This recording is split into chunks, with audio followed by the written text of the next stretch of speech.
Boxing Day means a recap of the Sabres weekend, a mailbag episode, and, of course, as it brings every year, the World Juniors.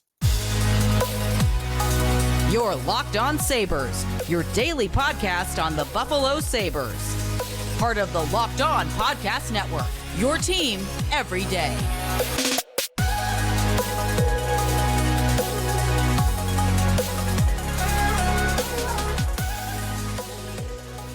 And thanks for making Locked On Sabres your first listen every day. We are free and available wherever you get your podcasts, including our YouTube channel. Be sure to check us out there. Part of the Locked On Podcast Network, your team every day. Be sure to check us out on our Locked On Sabres text line. You can become a sortie by going to joinsubtext.com/Locked On Sabres. A lot to get to on this Tuesday show as it is Boxing Day. It is a couple of days since Sabres and Rangers, only a day out from Sabres and Bruins, and the World Juniors, which comes every year on Boxing Day and gets going, and a lot of Sabre prospects in action on this Tuesday. And a lot of them doing really well, and their teams doing really well. A good start for Team USA. Also, a lot to get to. We'll have Hadi Kalakash coming up this week from Locked On NHL Prospects to talk more once the games, get a few under our belts on how some of these Sabre prospects are doing in their development, how they're doing in the World Juniors. We'll get more prospects content as the World Juniors progresses. And, of course, we'll cover the Sabres throughout the week as they have the Bruins on Wednesday night, the Blue Jackets again on Saturday night, a opportunity to get some revenge on a team that beat them 9-4 on home ice. They will be back on home ice to play that same team in only a couple of days, but the Bruins first. And before we even talk about that game, we've got a lot to get to. We'll have a mailbag a little bit later on in today's show as well. At Sneaky Joe Sports, at Locked On Sabres, if you want to follow or get involved with us on Twitter. We will start, though, of course, today with the Sabres' most recent matchup against the New York Rangers. Some of you might have missed it, gone back and watched it after the fact, and that would be understandable, as most, not everybody, but a lot are Sabres and Bills fans.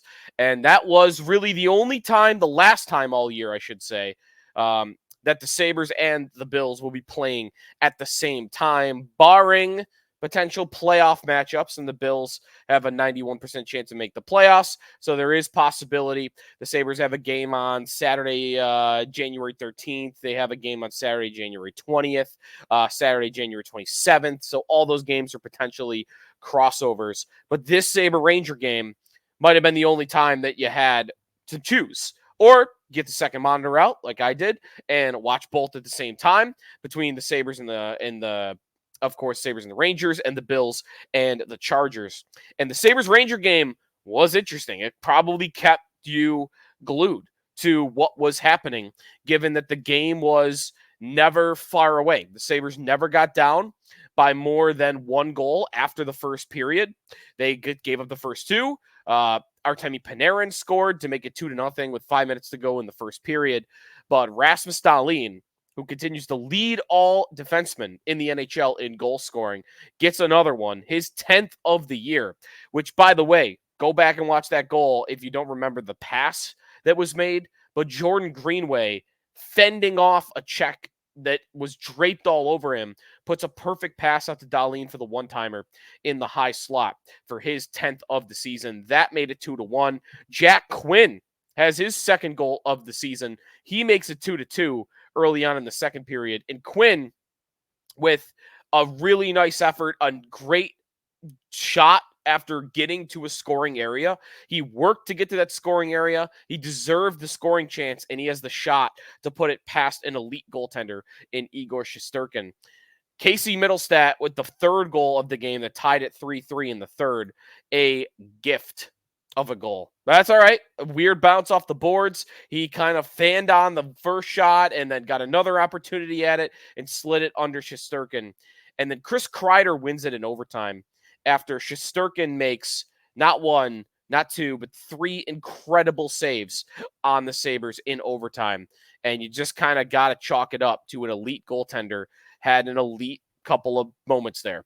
And the Sabres goaltender, meanwhile, Ukko-Pekka Luukkonen, overshot, I thought, on the Mika Zibanejad rush in overtime. Kreider's able to put it in behind him, and Luukkonen's just off to the side, wide open net, and he overran it. And that's the difference. Even though Luukkonen has been a lot better this year, that is the difference between Shesterkin, who is one of the best goalies in hockey, and Luukkonen, who is probably about a league average goaltender at the time being. So the Rangers get the win. The Sabres get a point. That means 3 points in their last 4. Interestingly, the thing I want to talk about for a minute here from that game is not anything that has to do with any of these goals scored. If you want to look at some of the stats for this game also, before I get to this one thing that drove me crazy in this game, let's take a look at the Sabres shots on goal. They were outshot barely in this game, 33-30. This was a good game by the Sabres overall in terms of the advanced stats also. But taking a quick look at it, the Sabres expected goals for in this game was 3.4 compared to the Rangers 3.1. Scoring chances, the Sabres had the advantage 24-22. Shot attempts at 5-on-5, 52 for Buffalo, 50 for the Rangers. The power play is where they got killed. 0 for 1 on the Sabres for the power play. They were shorthanded on 4 separate occasions. 1 for 4, the Rangers on the power play. That was the difference in 60 minutes between 3-3 and 3-2. And, well, let's talk about why the Rangers had a power play, an extra power play than they really should have had in this game. One of the most unbelievable, one of the most despicable referee moments I think that we've seen in the season, at least. Hockey does this a lot, where there is no rule book. There is a rule book, but it kind of completely gets thrown to the wayside depending on the time of the game. And there's no, it's all feel. And that opens up the door to some bad moments, some moments that don't make any sense, some bias moments, like what we saw in this game against the New York Rangers. Erik Johnson gets in a fight with Will Coyle, who had just hit a Sabre behind the play. And all right, that's fine, right? Erik Johnson goes in, he addresses it. Ryan Johnson was the one, by the way, who got hit, and it was a clean hit. So what does Erik Johnson do? Okay, one of my rookies just took a big hit from the biggest guy on the Rangers. And he's 35-year-old veteran player, big guy. What's he supposed to do? He goes over there like he's supposed to, and he doesn't just drop the gloves and start beating on the guy, because that would put your team shorthanded. Veteran player like Erik Johnson knows that. So what does he do? He asks Coyle for the fight. He gives him a little shot, like a tap, not even a cross check. It says, "You want to go?" And Coyle says, yes. He looks straight at him. He shakes his gloves. Go watch it back. He shakes his gloves, and they drop their gloves at the exact same time. Slow motion it, even if you want. Slow motion it. And their gloves, in fact, Coyle's hit the ice first before Johnson's, but it's at the same time. There's an agreement here, and that wipes out the instigator. There is no instigator.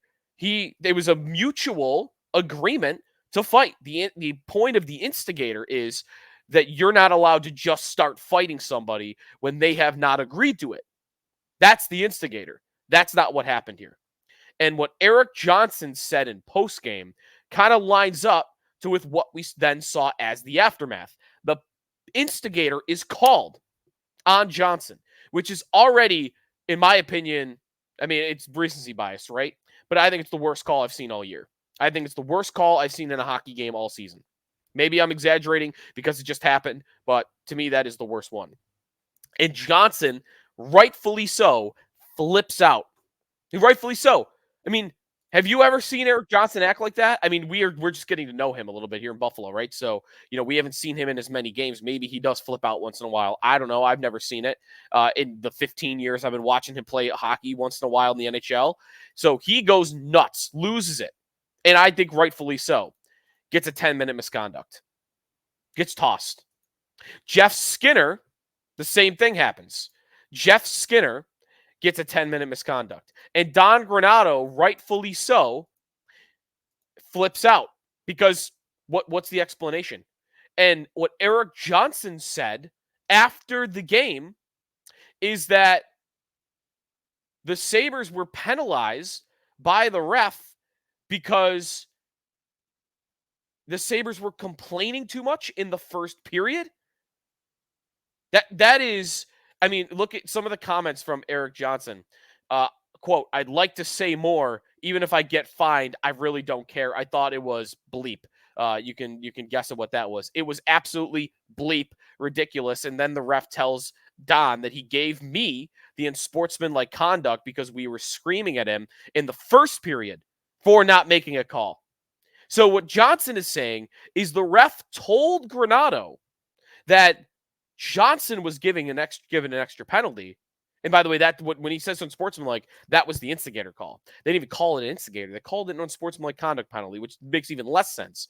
He told Granato, according to Johnson, they were given the penalty because of what they were doing in the first period. This is like blatant. This is blatant cheating, if you will, by the official.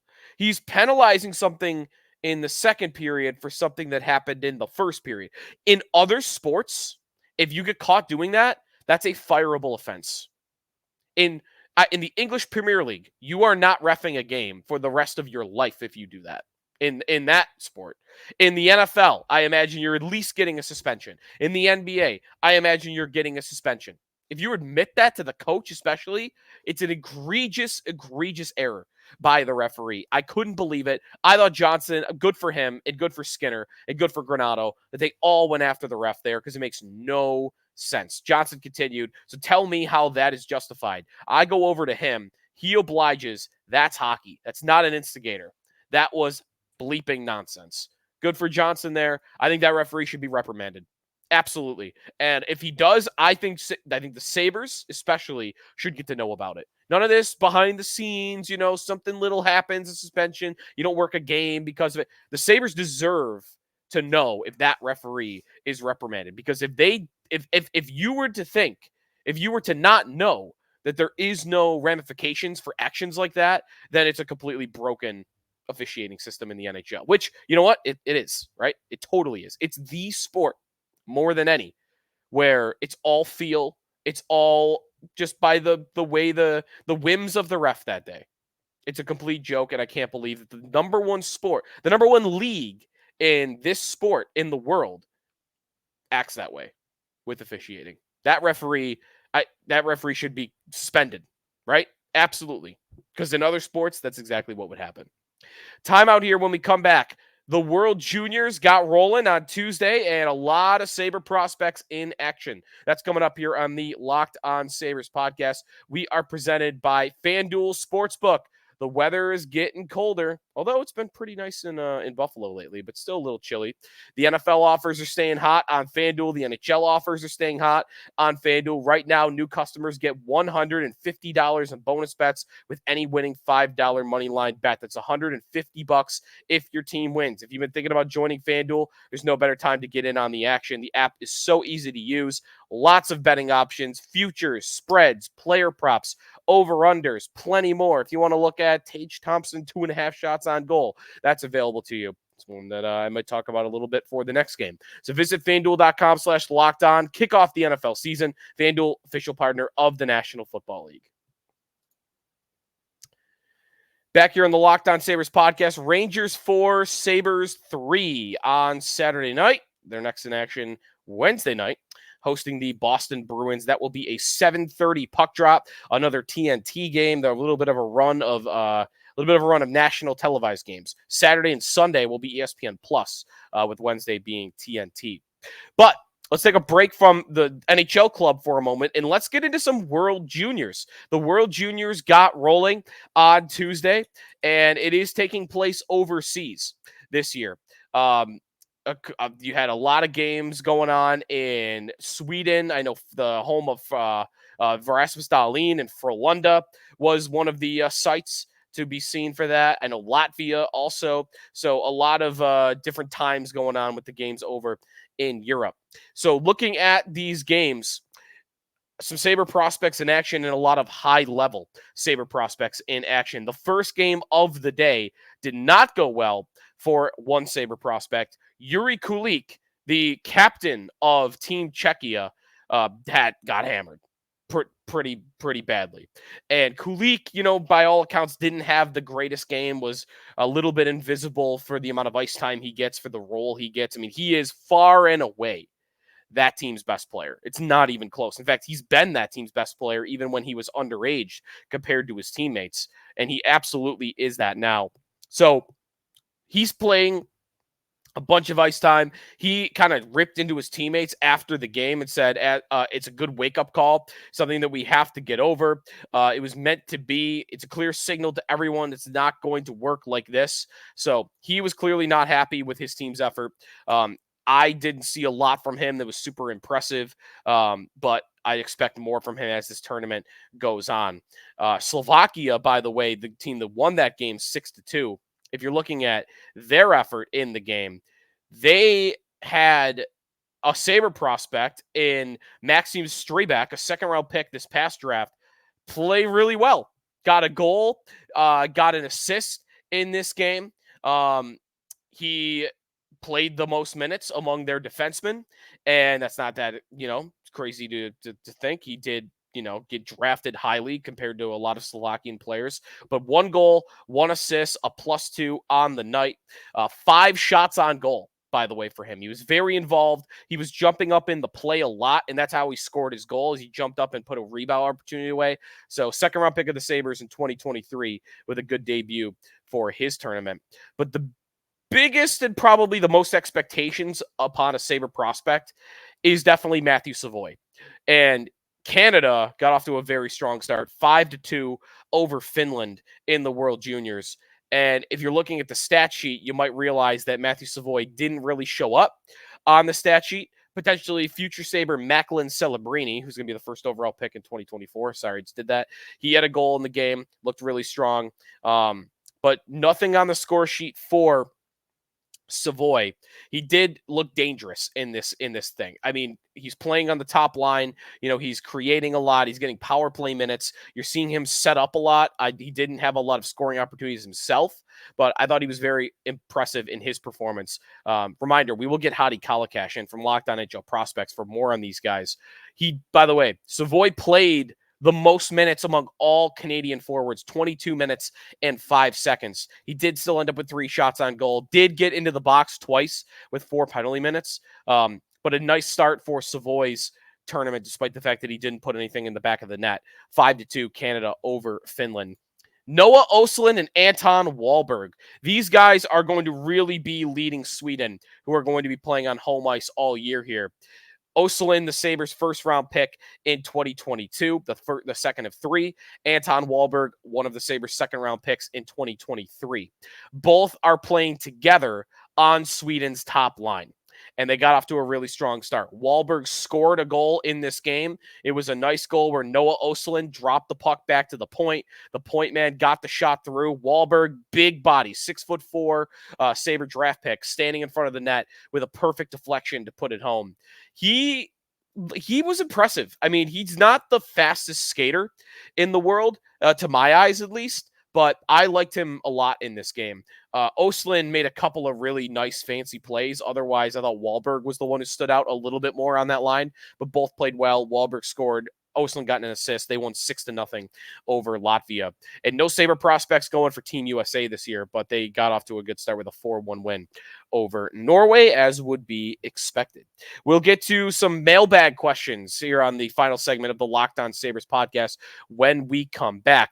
Today's show is presented by Game Time. You shouldn't have to worry about where you're buying tickets to your next big event. Game Time, the fast and easy way to buy tickets for all sports, music, comedy, and theater events near you. With killer last-minute deals, all-in prices, views from your seat, and their best price guarantee, Game Time takes the guesswork out of buying tickets. Game Time, the only ticketing app that gives you complete peace of mind with your purchase. See the view from your seat before you buy so you know exactly what to expect when you arrive. All in prices show your total up front so you know that you're getting a great deal without hidden fees. Buy tickets in seconds with just 2 taps. Take the guesswork out of buying tickets with Game Time. Download the Game Time app, create an account, use the code LOCKEDONNHL. You're going to get $20 off your first purchase. Terms apply. Again, create an account, redeem code LOCKEDONNHL for $20 off. Download Game Time today. Last minute tickets, lowest price guaranteed.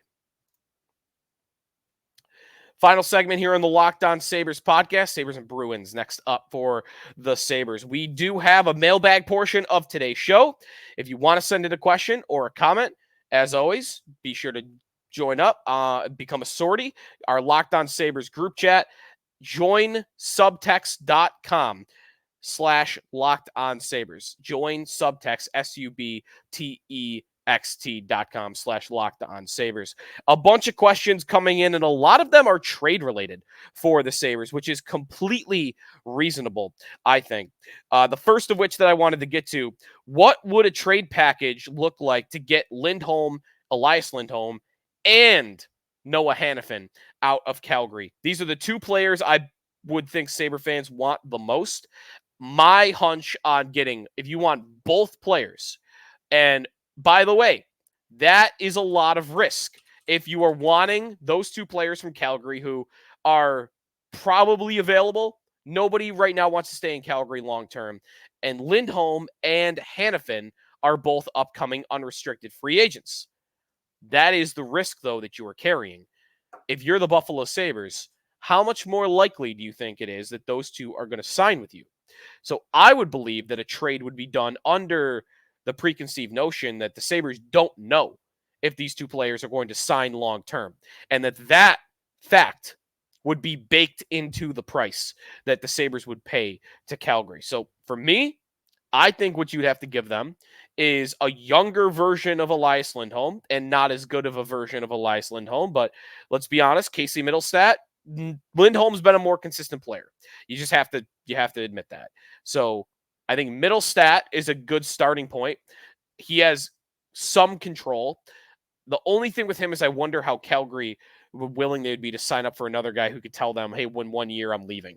But Middlestat would be the starting point for me. And I do believe you'd have to give up a prospect and a first-round pick for both players. So maybe you would be talking about a lower-level prospect because you don't know if Lindholm and Hanifin are going to sign. So how about Middlestat, a first-round pick, and Noah Östlund or Anton Wahlberg, second-round forward from the Swedish team that we just talked about. Wahlberg, Middlestat, and a first. That would be my starting point if you don't know if they're going to sign. If the Sabres can work out a deal beforehand with the two, then Calgary, you can have more. So that's what I would say if I'm Kevin Adams is, hey, Calgary, can we talk to these guys first? Because if we can get a contract worked out, we'll pay you more. That would be my starting point for that. Next question on our mailbag. For this season, how do you fix power for this season?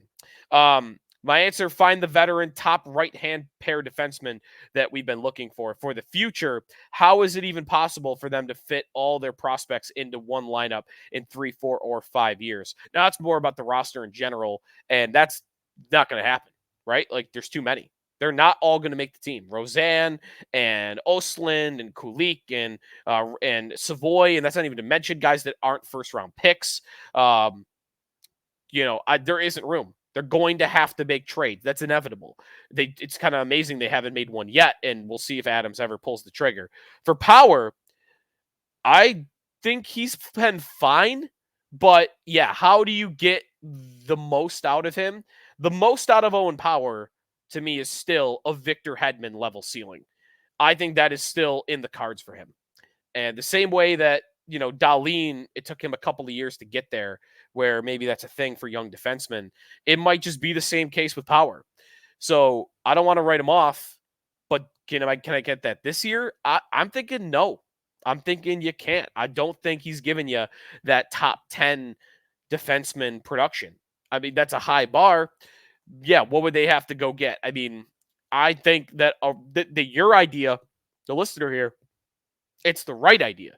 The only thing that's going to help him and get more out of him now is if, hey, Noah Hannafin. Yeah, there's your guy. Go trade for Noah Hannafin and put him with Owen Power. That will make everything on Owen Power easier. Or you'll have a trickle-down effect if you want to put Hannafin up with Dahlin and put Samuelsson down with Power. And I do think Samuelsson would help Power more than some of the other guys that he's played with. So I think the only option is you got to get somebody with him. Otherwise, I think we're in a waiting game. I do think eventually he's going to turn into a top-level defenseman.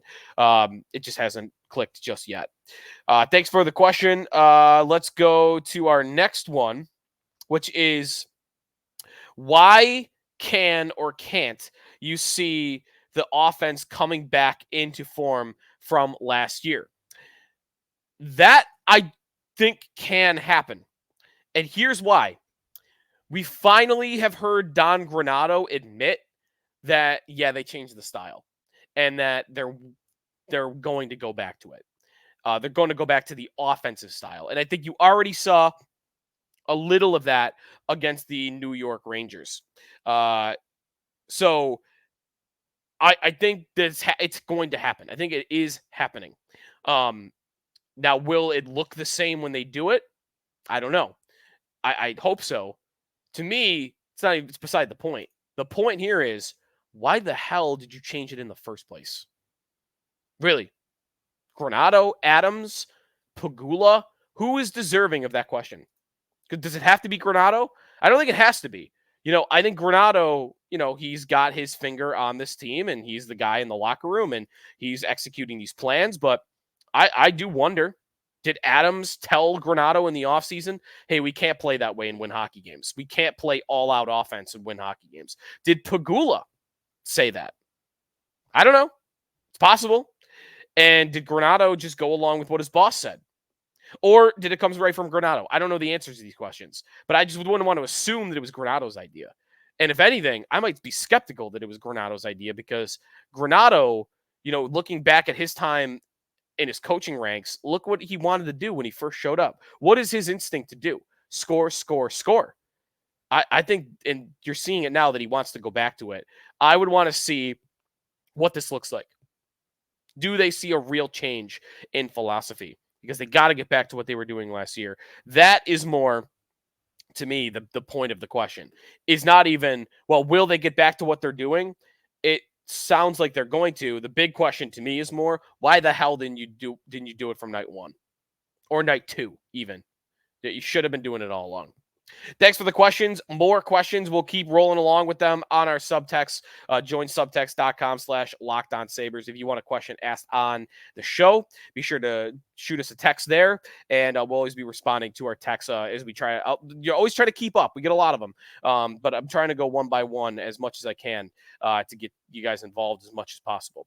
And we'll be, I'm sure, going at it in the group chat on Wednesday when the Sabres play the Bruins for a 7:30 puck drop. We'll talk Sabres and Bruins next time here on the Locked On Sabres podcast. Merry Christmas, happy holidays to everybody, and thanks for listening throughout the year, although we're not at the new year yet. So we got New Year's resolutions and a yearly recap coming your way in the coming days as well.